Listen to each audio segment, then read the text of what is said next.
Good day dear friends, welcome to civil services exam. ये current affair 10 March का है। ठीक है, और इसको डिजाइन किया गया है आपके यूपी पीसीएस के एग्जाम को ध्यान में रखते हुए।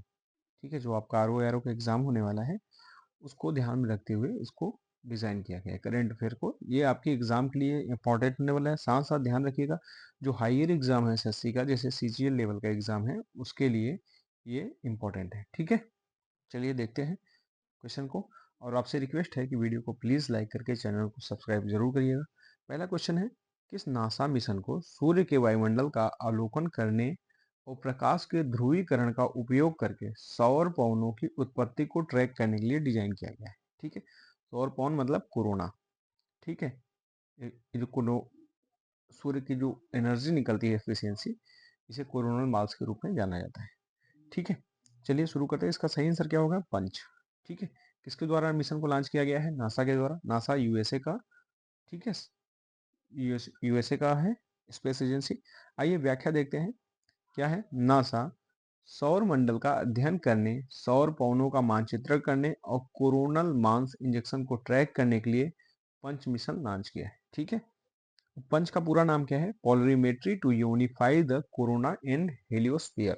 ठीक है, ध्यान रखिएगा, इसका पूरा नाम क्या है? Polarimetry to unify the corona and heliosphere. सूर्य के क्या करेगा ये?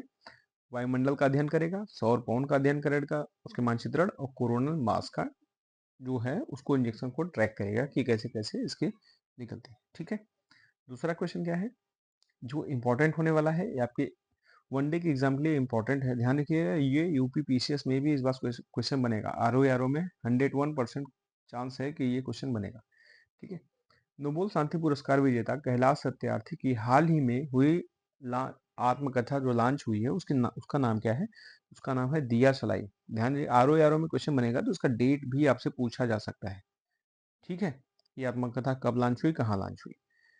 अगर व्याख्या देखते हैं इसका क्या है। नोबेल पुरस्कार विजेता कैलाश सत्यार्थी की आत्मकथा दिया सलाई पर इंदिरा गांधी राष्ट्रीय कला केंद्र में एक विशेष चर्चा आयोजित की गई। ठीक है, यहाँ कल्याण लिखा गया, कैलाश है। ठीक है, कहाँ पे? इंदिरा गांधी राष्ट्रीय कला केंद्र कहाँ पे है? नई दिल्ली में। ठीक है, नई दिल्ली में इंदिरा गांधी राष्ट्रीय कला केंद्र में एक विशेष चर्चा आयोजित की गई है। दिया सलाई कैलाश सत्यार्थी की आत्मकथा है जो बाल शोषण के खिलाफ उनकी लड़ाई और नोबेल शांति पुरस्कार जीतने के उनके सफर का वर्णन करती है। अगला क्वेश्चन देखते हैं, सो इंपॉर्टेंट होने वाला है। फरवरी 2025 में चंद्रमा के दक्षिणी ध्रुव का पता लगाने के लिए किस निजी कंपनी ने चंद्र लैंडर एथेना लॉन्च किया? ठीक है, क्या नाम है इसका? एथेना। चंद्र लैंडर है। अब कौन सी निजी कंपनी है? इंट्यूटिव मशीन्स ने। ठीक है, आइए व्याख्या देखते हैं इसका क्या है। इंट्यूटिव मशीन्स ने 26 फरवरी 2025 को नासा के कैनेडी स्पेस सेंसर सेंटर से स्पेस एक्स फाल्कन 9 रॉकेट पर चंद्र लैंडर एथेना को लॉन्च किया है। ठीक है, यह जो मिशन है नासा के आर्टेमिस कार्यक्रम का हिस्सा है जो भविष्य के चंद्र अन्वेषण और संसाधन के उपयोग का समर्थन करता है। ठीक है, किसका हिस्सा है? नासा के आर्टेमिस कार्यक्रम का हिस्सा है। ठीक है, किससे लॉन्च किया गया? स्पेस एक्स फाल्कन 9 जो रॉकेट है उसके ऊपर चंद्र लैंडर, इसका नाम है एथेना। ठीक है, इसको ध्यान रखिएगा, इसको लॉन्च किया गया। अगला क्वेश्चन देखते हैं, क्या है? हाल ही में किस इथोपियाई ज्वालामुखी ने, ठीक है, बड़ी मात्रा में मीथेन का उत्सर्जन किया है जिसे वैज्ञानिक आश्चर्य हुए और जलवायु संबंधी चिंताएं बढ़ गई? ठीक है, मतलब इसके क्वेश्चन का मतलब कि इथोपिया में ज्वालामुखी जो है वो पहले का ज्वालामुखी है जो अभी लॉन्च मतलब फिर से उसमें स्राव हुआ है। ठीक है, कौन सा है? इसका नाम है माउंट फेंटेल। ठीक है, इथोपिया के उत्तरी भाग में स्थित माउंट फेंटेल ने विशाल मीथेन प्लम का उत्सर्जन किया है। प्लम मतलब जो गैस होती हैं, ठीक है, गैस, भाप, ऊर्जा, कुछ भी आप कह सकते हैं। ठीक है, गैस, भाप, ऊर्जा कुछ भी कह सकते हैं जिसमें आग हो, ज्वाला हो। ठीक है, प्लम कहते हैं, फ्यूल। उत्सर्जन किया है जो एक असामान्य ज्वालामुखी घटना है जिसने वैश्विक वैज्ञानिक का ध्यान आकर्षित किया है। अब मीथेन की बात करते हैं तो मीथेन क्या है? मीथेन एक शक्तिशाली ग्रीन हाउस गैस है जो 100 साल की अगर अवधि देखें तो उसमें कार्बन डाइऑक्साइड की तुलना में 28 गुना अधिक गर्मी को रोकती है। ठीक है, अब इस लाइन का मतलब यही है कि मान लीजिए 100 साल का एक टाइम पीरियड है।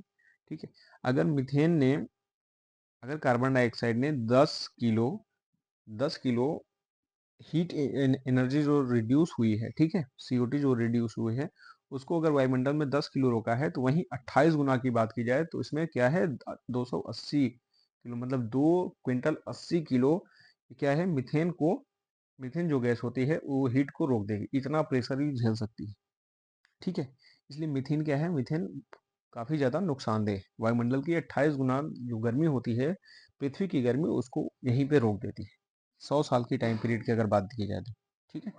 चलिए अगला क्वेश्चन देखें। मीथेन का वैज्ञानिक नाम आपको साथ साथ बता दें, इसका वैज्ञानिक नाम है CH4, ठीक है। सी जहां कार्बन को डिकोड करता है, H हाइड्रोजन को, ठीक है। कार्बन के एक बॉन्ड होते हैं और हाइड्रोजन के 4 बॉन्ड होते हैं। अगला क्वेश्चन है, विश्व सतत विकास शिखर सम्मेलन 2025 का विषय क्या था? ये यूपी पीसीएस आरओ एआरओ के लिए इंपॉर्टेंट होने वाला है क्वेश्चन, ठीक है। इसका क्या लाभ था? इसका ऑप्शन नंबर बी सही होगा, सतत विकास एवं जलवायु समाधानों में तेजी लाने के लिए साझेदारी। इसका क्या था? यही विषय, ध्यान रखिएगा।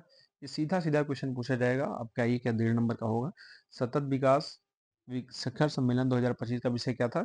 सतत विकास एवं जलवायु समाधानों में तेजी लाने के लिए साझेदारी, इसका विषय था, ठीक है।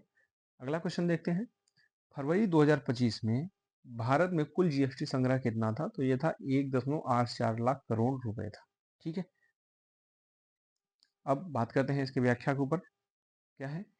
कुल जीएसटी संग्रह फरवरी 2025 में 1.84 लाख करोड़ रुपए रहा, जो सालाना आधार पर 9.1% की वृद्धि दर्शाता है। महाराष्ट्र, यूपी, कर्नाटक जैसे प्रमुख राज्यों में 10 से 20% तक जीएसटी की वृद्धि हुई है।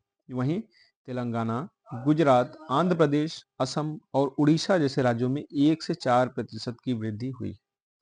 अब बात करते हैं जो सबसे मोस्ट इंपॉर्टेंट क्वेश्चन बन सकता है या बनेगा।